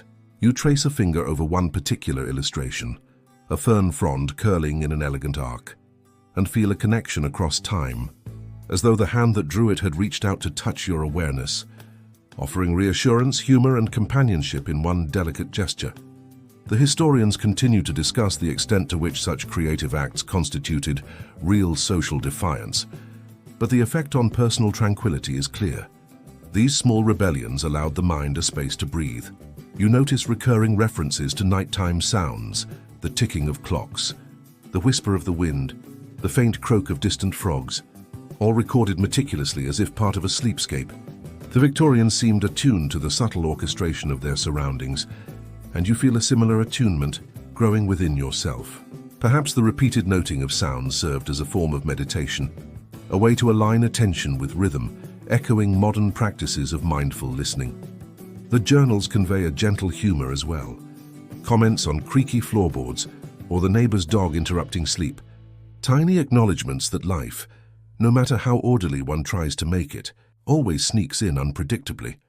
As you place the last journal back on the table, you feel the accumulation of these layers and letters, journals, sketches, ferns, rituals, settling around you like a soft quilt. Each artifact, each note, carries intention, mindfulness, and a subtle humor that keeps the experience human. You reflect on how these private practices, though strange or quaint to modern eyes, offered real comfort, guiding minds into rest through curiosity, observation, and gentle engagement with the world. The sense of care is tangible, like a hand lightly resting on your shoulder, encouraging you to slow your own thoughts. Finally, you take a deep breath, inhaling the mingled scents of wax, paper, and greenery, and feel a calm settling over you. The letters and journals remain, silent witnesses to lives attentive to detail, patience, and quiet reflection. Their presence reassures you that sleep, while sometimes elusive, can be coaxed gently through ritual, intention, and a little touch of whimsy. You hear the faint rustle of ferns in the corner, a reminder that even small beings can offer comfort. As your eyelids grow heavy, you imagine the candlelight softening, the room embracing stillness, and the night's slow, deliberate rhythm carrying you onward. You ease further into the parlor, the dim glow of oil lamps casting long, warm shadows across the green-hued walls. The space feels suspended in time, a quiet sanctuary where every object seems placed with deliberation, each shadow dancing lightly as if acknowledging your presence. You notice the delicate arrangement of cushions near a low chair, and as you move closer, the gentle scent of waxed wood mingled with fern leaves envelops you, grounding your senses. This is a room built for stillness, where every detail nudges the mind toward calm, and you can feel your own thoughts beginning to slow, aligning with the rhythm of subtle creaks from the floorboards and the occasional sigh of evening air passing through a slightly ajar window. You imagine yourself sinking into one of these cushions, the fabric cool against your fingertips, and for a moment, the world beyond the walls fades, leaving only the comforting hum of presence and quiet. The Victorians were keen observers of subtle influences on the mind and body, and the gentle science of stillness was an art as much as a practice. You picture them adjusting the taper of candlelight, experimenting with the height of a lamp to soften shadows, wrangling a cushion, just so to encourage the spine to relax while the mind remains aware yet undisturbed. Some treated these arrangements almost ritually. A soft chair near a window to catch the last traces of twilight, a small table to hold a favorite book or journal, and even a carefully folded blanket to provide tactile comfort.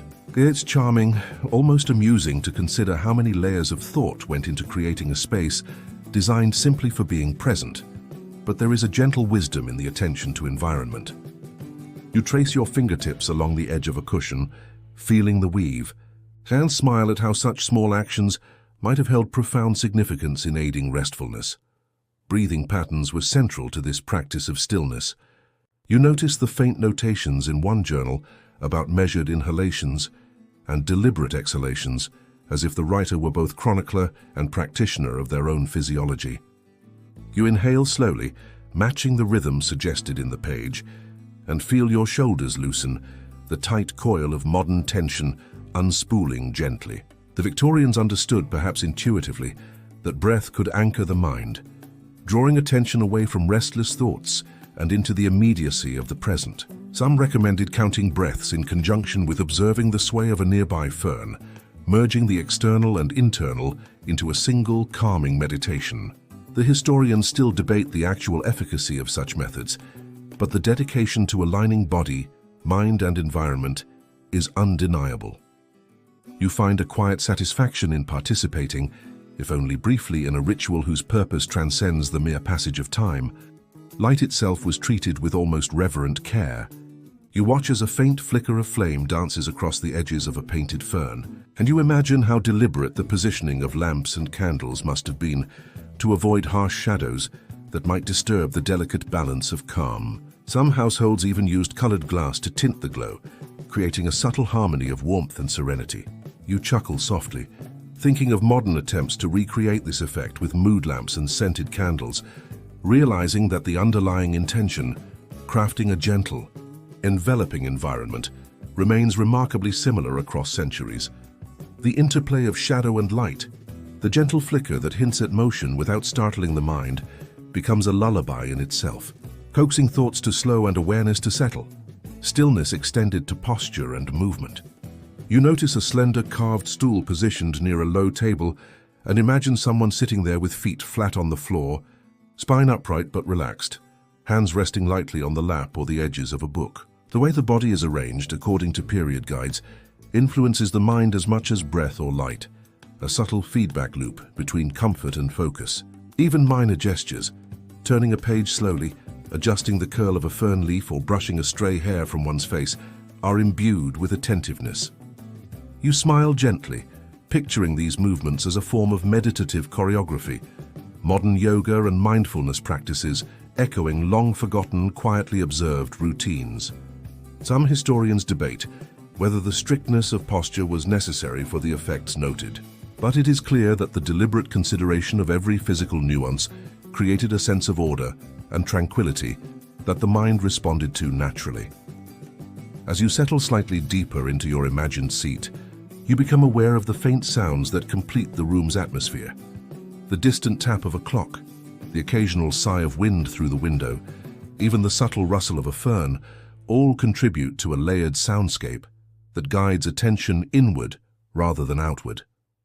You realize that this awareness of auditory input was intentional. Silence alone can be stark, but gentle sound offers a rhythm that the mind can follow without effort. There's a modern parallel here in ASMR or curated sleep playlists, yet the simplicity of the Victorian approach, relying on natural, incidental sounds, feels almost magical. You notice your own heartbeat aligning with the soft rhythms around you, a delicate synchrony that seems to slow the hours themselves, or at least the perception of them. Some records even suggest the incorporation of touch in deliberate ways. Fabrics were chosen not merely for beauty, but for their texture under fingertips or against the skin. Cushions, blankets, and even clothing were selected to provide subtle reassurance, a tactile whisper that accompanies the mind toward relaxation. You run your hand over the imagined weave of the cushion again, feeling its gentle resistance, and you are struck by how thoughtful this interaction with environment was. Some historians argue that the focus on material comfort might have been excessive, bordering on superstition, yet it is precisely this care that created a layered sensory cocoon, allowing the mind to drift with ease. You notice your own muscles loosening, and a quiet grin forms as you acknowledge that some lessons from the past remain surprisingly relevant. Attention to simple, sensory details can transform the ordinary into a haven of calm. Even the positioning of the room relative to the natural world mattered. Windows were strategically placed to catch evening light or moonlight, to invite gentle breezes, or to frame a view of ferns and garden paths outside. You imagine leaning lightly against the window frame, feeling the subtle shift of air and the faint whisper of leaves moving in the dark. It's a simple pleasure, but one cultivated with precision and intention. The historians still debate how widespread such practices were, yet surviving diaries suggest that these environmental touches were not rare indulgences, but common features in households attuned to quietude and introspection. You notice the delicate interplay of outside and inside, the way shadows from the garden stretch across the floor, and feel a profound sense of continuity between the world beyond the walls and the room itself. The final element of stillness, as recorded in multiple accounts, involved a slow, deliberate transition from activity to repose. Journals note sequences of small rituals, adjusting a lamp, folding a blanket, brushing a leaf aside, and finally taking several measured breaths before closing the eyes. You follow these steps in your imagination, each action a gentle cue to the nervous system that rest is imminent. It is almost like a dance, unhurried and precise, meant to align body and mind with the soft cadence of the night. A small smile curves your lips as you imagine these Victorian practitioners reclining in chairs or settling into beds, their carefully orchestrated environment carrying them toward dreams. Some scholars still debate whether the rituals themselves or the mere act of attention caused relaxation, but the effect is evident.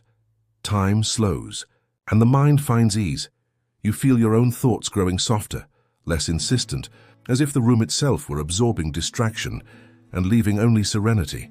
The touch of fabric, the flicker of light, the measured rhythm of breath, and the quiet acknowledgement of presence combine to form a delicate cocoon around consciousness. You notice the familiar comfort of small repetition, folding a leaf, brushing a page, inhaling slowly, each micro-ritual grounding you in the moment. You might smile at the gentle absurdity of so many deliberate steps for something as simple as stillness, yet there is undeniable poetry in the meticulous attention paid to the ordinary. The Victorians understood that care, intention, and ritual could transform even a routine evening into a sanctuary. You linger in the quiet of the room, the glow from the green parlor lamps casting gentle, wavering reflections on the walls as your eyes trace the delicate spines of journals and letters laid carefully across the desk. Each page seems infused with the weight of small, private rituals, the careful loops of ink, the slight indentation of the pen where a thought paused, the occasional blot that betrays a moment of hesitation or deep feeling.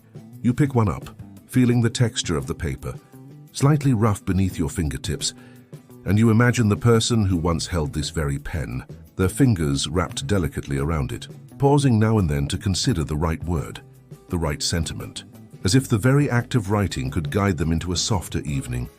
The Victorians had a way of valuing the mundane acts of life, and journaling about sleep, dreams, and the quiet moments before slumber was both a reflection and an anchor for their minds.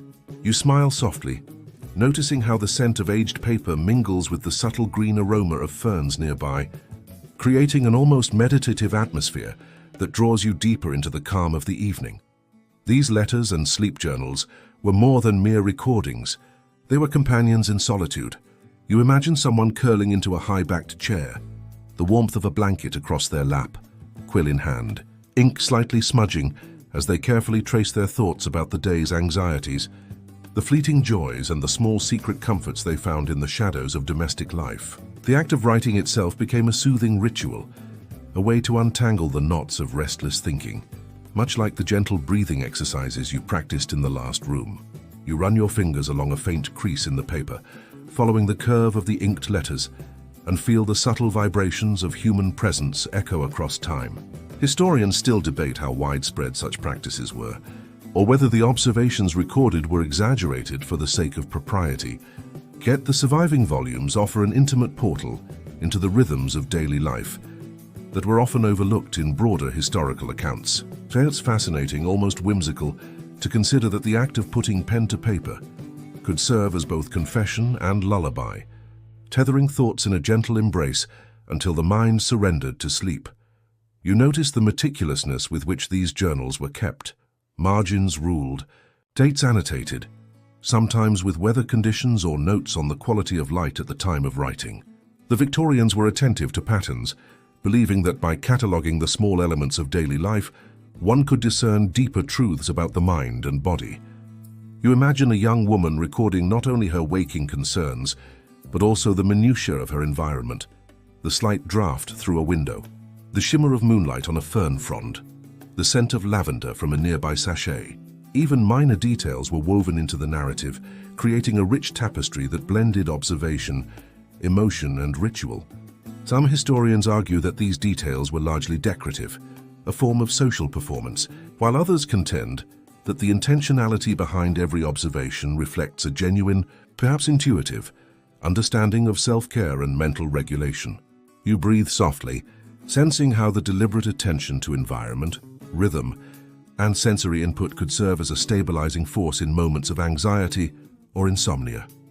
Within these journals, you also find notes on dreams, sometimes mere fragments, other times elaborate recollections of fantastical or unsettling experiences. You imagine the author pausing with quill suspended in the air, eyes closed, trying to capture the ethereal quality of a dream before it dissipates.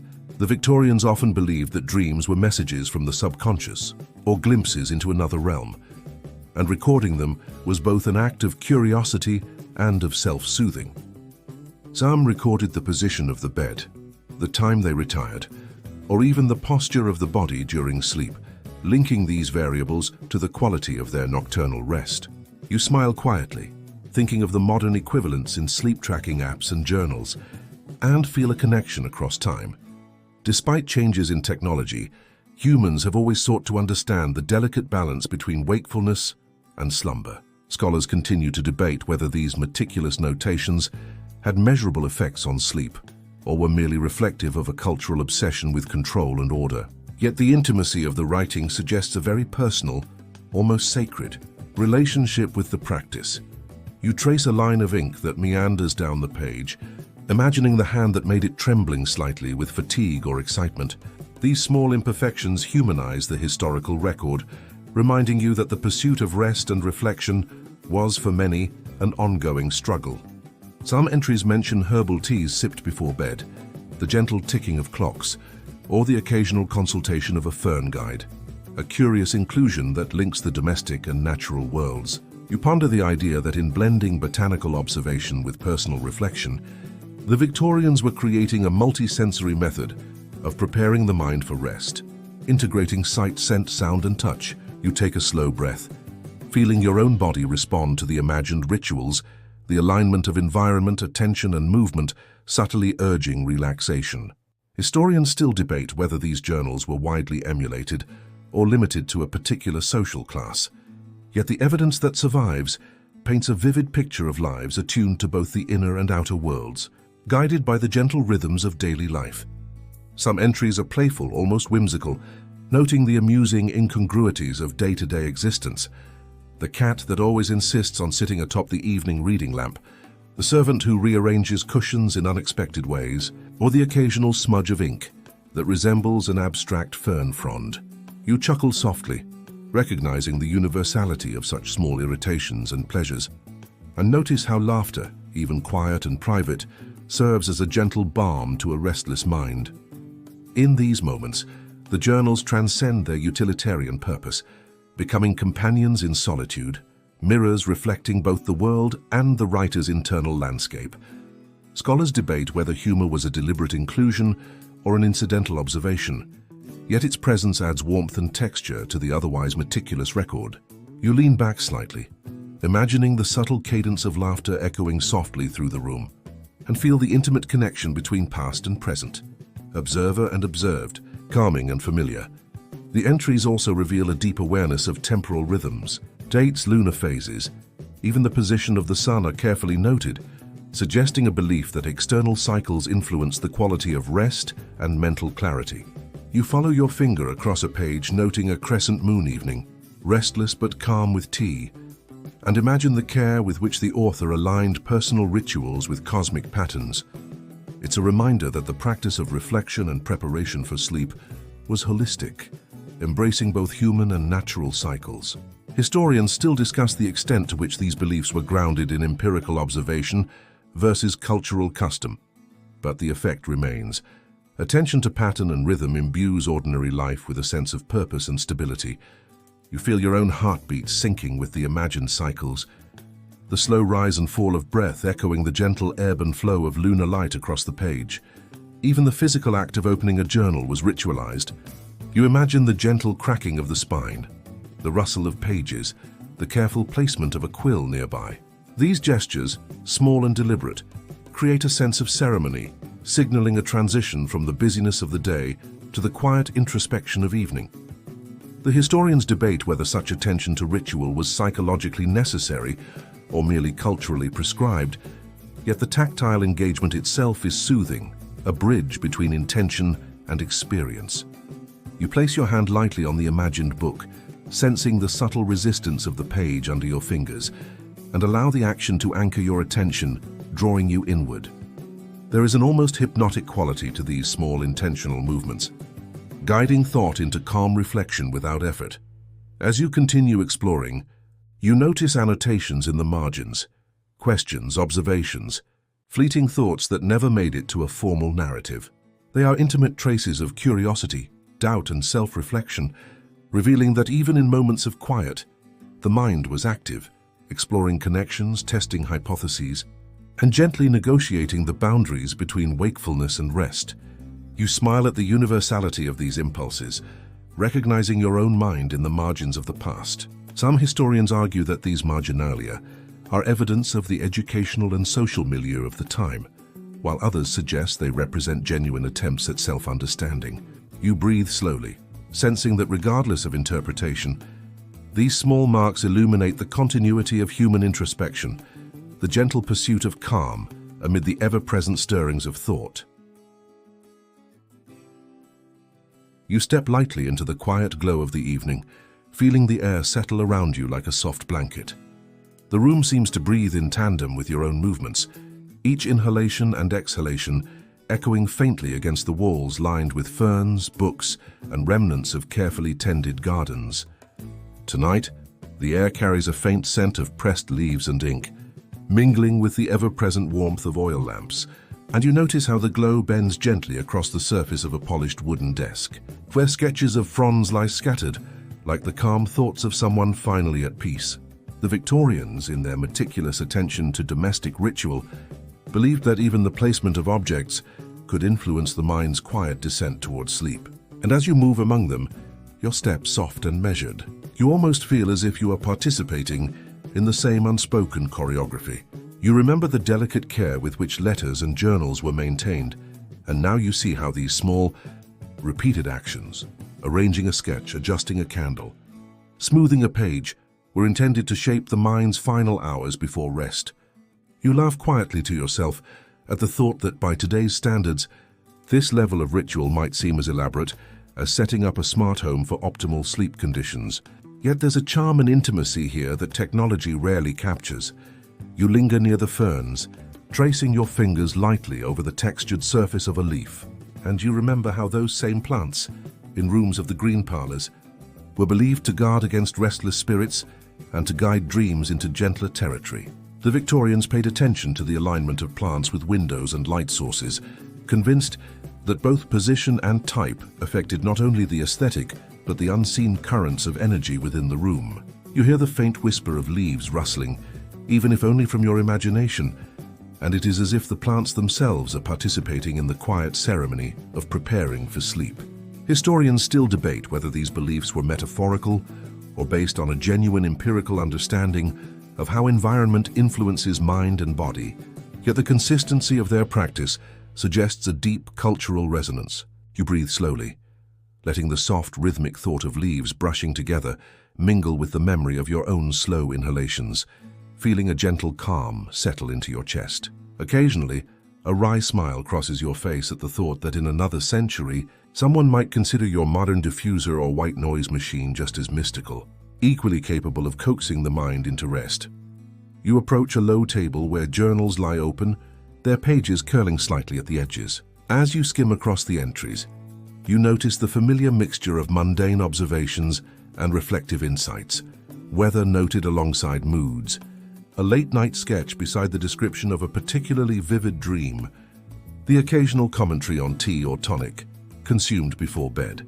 You pick up a journal, running your fingers across a smudged section of ink, and wonder about the author's pause in that very spot. Were they hesitating, unsure of how to frame a fleeting thought, or perhaps caught in the quiet magic of the moment itself?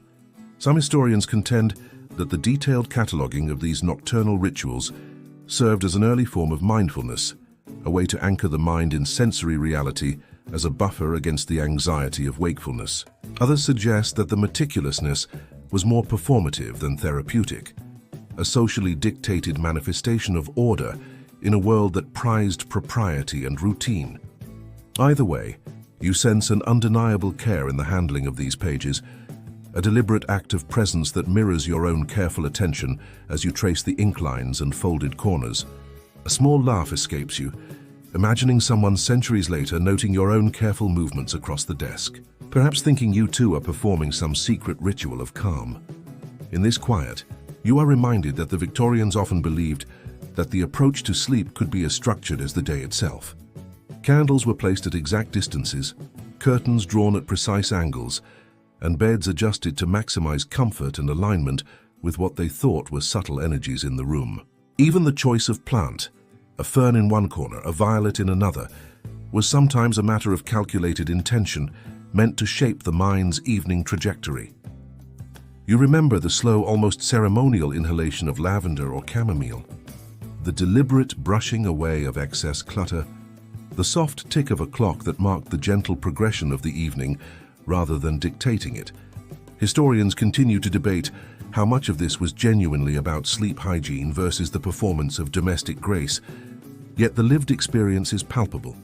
The spaces themselves seem to breathe with purpose, co-creating calm with the inhabitant. You lean against the desk, feeling the smooth warmth of polished wood against your forearm, and imagine yourself as a silent witness to countless nights where every action was imbued with both practicality and a hint of enchantment. You notice a particularly elaborate sketch of fern fronds pinned to the wall, each vein meticulously rendered. The sketch, perhaps once a study in botanical accuracy, also serves as a meditative focal point, a bridge between artistic expression and calming ritual. You remember reading that some Victorians believed that tracing such patterns with the eye or hand could settle a racing mind, much as modern coloring books or mindful doodling do today. Scholars still debate whether the effect was more psychological or symbolic, but you feel it nonetheless. The repetition of natural forms, the gentle symmetry of each leaf, brings a quiet order to the senses. You imagine someone sitting for hours, hand hovering over paper, following curves and contours, each stroke a tiny anchor against the currents of anxious thought. You smile, thinking how comforting it must have been to have a tangible task to accompany the descent towards sleep, to let attention shift from worry to creation, even if only for a few moments. The journals also record minor experiments, the placement of a pillow, the timing of a late-night sip of tea, the effect of moonlight through a window. Some entries note whether a feather mattress felt too soft or a bolster too firm, whether the room temperature caused restlessness, or if the scent of crushed ferns enhanced or disrupted the quiet.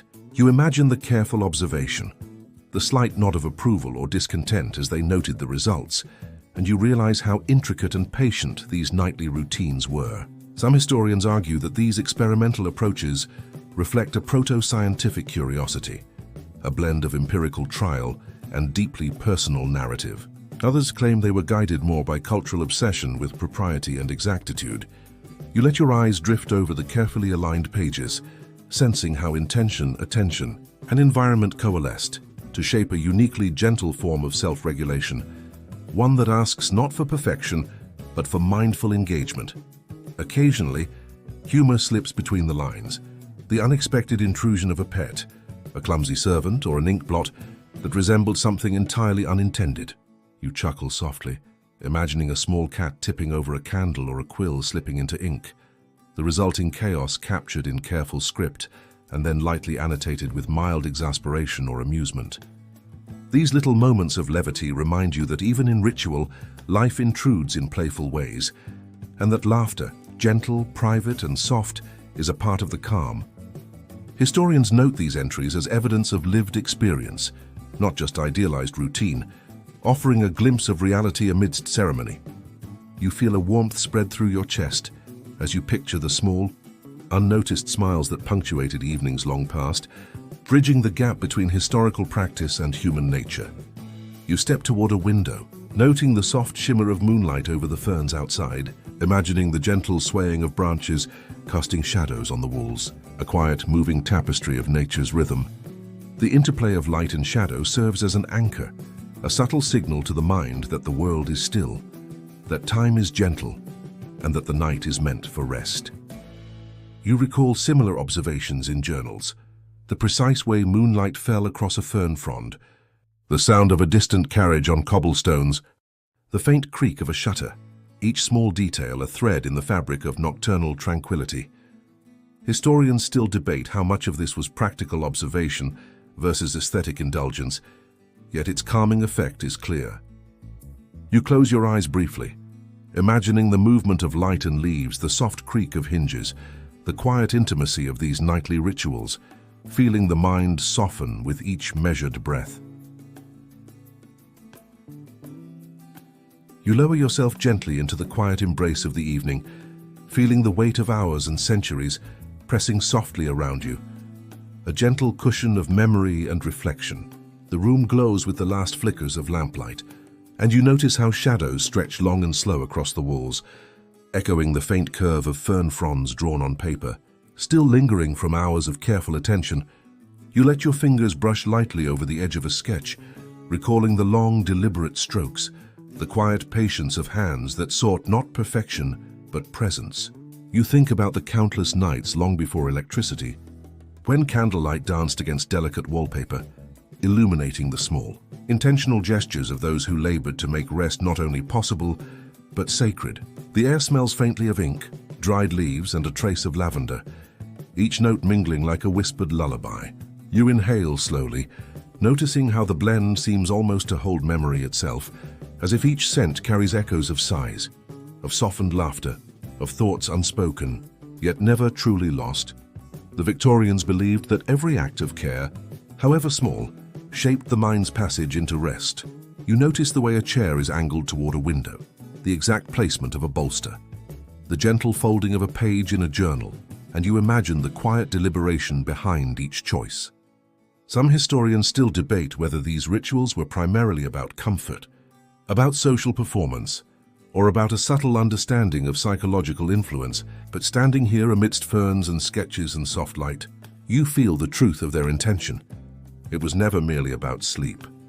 It was about cultivating a moment of quiet, about deliberately crafting a space where the mind could wander safely, where dreams could bloom like the fronds themselves. You chuckle softly, imagining someone centuries from now attempting to reconstruct your own nightly rituals, thinking of your modern comforts, weighted blankets, soft music, diffusers of essential oils, as similarly magical, a blend of care and subtle science. You lean back slightly, letting your head rest against the warm wooden frame of a chair, and watch how shadows curl and fold across the floor, dancing lightly in tune with the flickering light. It strikes you that the pursuit of rest has always been and will always be both intensely practical and profoundly poetic. The careful cataloguing of thoughts, sketches, and dreams in journals, the experimental placement of plants and pillows, the gentle adjustments of candlelight, all of it was at its core a human effort to nurture the mind, to slow the endless chatter of thought, and to invite a gentle surrender to night. Some entries note small triumphs, a sleep uninterrupted, a dream especially vivid. Others confess restless hours, unease, or moments of unbridled imagination. Yet within these pages, whether in triumph or in struggle, the same message persists: attention to detail, mindfulness of surroundings, and gentle care can transform the ordinary act of lying down into an extraordinary ritual of rest. The ferns themselves seem to watch silently, their shadows curling across the floor like sentinels of quiet. You trace a finger along a frond in your mind, recalling its carefully rendered veins, and you realize how much patience and focus were poured into acts that appear at first glance trivial. It is in these tiny gestures, drawing a leaf, arranging a candle, recording a dream, that the essence of deliberate care reveals itself. You smile at the thought that perhaps these small acts were also acts of resistance, subtle rebellions against the chaos of the waking world. Art, observation, and attentiveness became shields against the noise and anxiety that so often intrude on the mind as dusk falls. Historians continue to debate the motivations, practical, aesthetic, symbolic, but the lived experience, the tactile sensation of ritual, the quieting of a restless mind, remains unmistakably real. In the fading light, you consider the messages quietly embedded in these nocturnal practices, that rest is not passive, that sleep is not mere absence but a cultivated art, one that engages both body and mind. You remember how people documented each trial and error, each small adaptation, learning over years how subtle changes, a different pillow, a warmer blanket, the position of a chair could transform the night.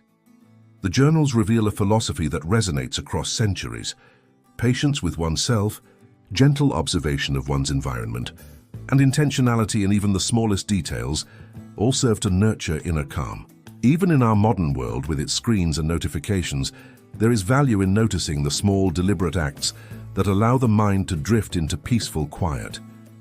You inhale once more, letting the air fill your chest with the lingering scent of dried leaves and oil lamps, and you sense the quiet echo of that long-ago wisdom. That tranquility is cultivated, not found by chance. You notice, too, the lingering humor and humanity within these rituals. The occasional clumsy spill of ink, a forgotten candle, the intrusion of a curious cat, or the smudged page that transforms into an accidental pattern. These imperfections, far from diminishing the experience, make it tenderly real. They remind you that care is not about perfection. It is about presence. The Victorians, in their careful, deliberate routines, understood that a mind allowed to observe, to adjust and to play gently with its surroundings would settle more gracefully into rest. Historians debate endlessly over technique versus intention, science versus superstition, but the experiential truth is undeniable. Careful attention to small details, with patience and a touch of humor, fosters a state of calm that carries through the night. You exhale, feeling that very calm weave through your own body, gentle as a whispered melody, soothing as a familiar rhythm long memorized. You shift slightly, allowing your gaze to soften, noticing how the soft curves of shadows, the delicate texture of sketches, the quiet presence of the ferns, all work together in a choreography of serenity. Each element, whether human or botanical, contributes to a dance of rest, a careful orchestration that signals to the mind and body that the day's labor has ended and the world is safe for quiet reflection. You imagine yourself folding into the contours of this practice, letting centuries of observed ritual cradle you, and in that moment, the distance between then and now seems to collapse. There is continuity in the human effort to find rest, a shared understanding across generations that peace must be cultivated, attention given, patience exercised. And you think of the final message whispered through the leaves, the ink, and the gentle placement of objects. That rest is a gift we can give ourselves, patiently, tenderly, with presence and awareness. As the night deepens, you feel your awareness narrow to the immediate sensations, the soft brush of fabric against skin, the faint hum of night beyond the window, the lingering scent of pressed leaves and candle wax. Your thoughts slow, curling inward, no longer racing ahead or clinging to the past. The journals, the sketches, the carefully arranged ferns, all of it merges into a singular, soothing rhythm. You sense the lineage of practice, the echo of countless hands and minds having prepared for rest in the same gentle, deliberate manner. It is a quiet, timeless rhythm, like waves lapping softly against a shore, each ebbing and flowing with steady constancy, guiding the mind into calm surrender. The histories, debates, and reflections are distant now. Only the tactile, the sensory, and the intentional remain, weaving a cocoon of comfort. And now, as your eyelids grow heavy and your awareness softens further, you realize that the story, in all its gentle complexity, has carried with it a message you can take into your own nights. That peace, attention, and care are the keys to a quiet mind. That even small, deliberate gestures, practiced consistently and with presence, can transform ordinary spaces into sanctuaries of rest. That imperfection, humor, and human playfulness do not disrupt tranquility, they enrich it. And that the simple, deliberate act of noticing, of tracing a leaf, adjusting a candle, or recording a fleeting thought, can create a bridge between waking and dreaming, guiding the mind to the gentle shores of sleep. You exhale slowly, feeling the world around you melt into soft shadow, the whispers of leaves fading into the quiet night, and you allow yourself to surrender fully to rest. The last flicker of lamplight dims as your focus narrows to the gentle rhythm of your own breathing. The ferns seem to bow, the sketches settle into stillness, and the journals close softly as if the room itself exhales with you. You feel carried by the echoes of centuries, wrapped in the knowledge that these rituals, these small acts of care, have been observed, cherished, and perfected over generations. And you whisper to yourself, with a voice almost as soft as the night, peace is cultivated, presence is the gift, and gentle care will always lead you home. End of script. Sweet dreams.